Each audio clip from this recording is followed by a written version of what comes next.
বাংলাদেশের জনগণের কাছ থেকে অসংখ্য সাক্ষাৎকার নিয়েছি। দেশের মানুষের ভোগান্তি এখনো দুরবস্থা নিরসন হয় নাই।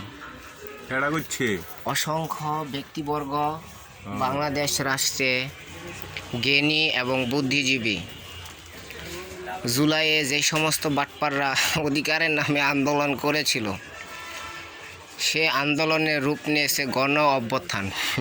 এদেশের যারা সত্যিকারের দেশপ্রেমিক এবং ভোটার, তারা কেউ গণ অভ্যুত্থানের সাথে জড়িত নয়। এইগুলো হচ্ছে টোটালি একটা কু এবং বাটপারি।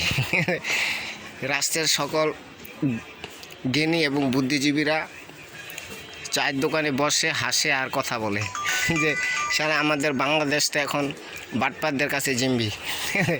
দেশের মানুষ মুক্তি চায়, দেশের মানুষ অধিকার চায়, বাটপারদের কবজায় আর দেশের মানুষ থাকতে চায় না।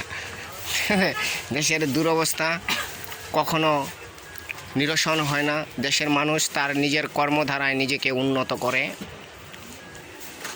সরকার তাদের যে সমস্ত আশ্বাস দেয় তা তারা সরকারের গেলে পূরণ করে না। অসংখ্য বাংলাদেশে রিফিউজি কার্ড আছে, যে কার্ডের মাধ্যমে মানুষ অনেক কিছুই পায়। আবার বাংলাদেশে বয়স্ক ভাতা আছে, তারপরে রেশমের ব্যবস্থা আছে, এটা তো আমরা এরশাদের আমলতে দেখে আসতেছি।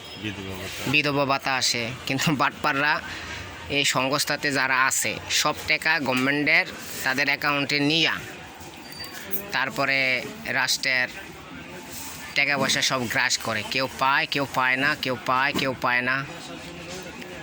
এই যে রাষ্ট্রের একটা দুর্নীতি, এই দুর্নীতি থেকে দেশকে বেরিয়ে আসতে হবে।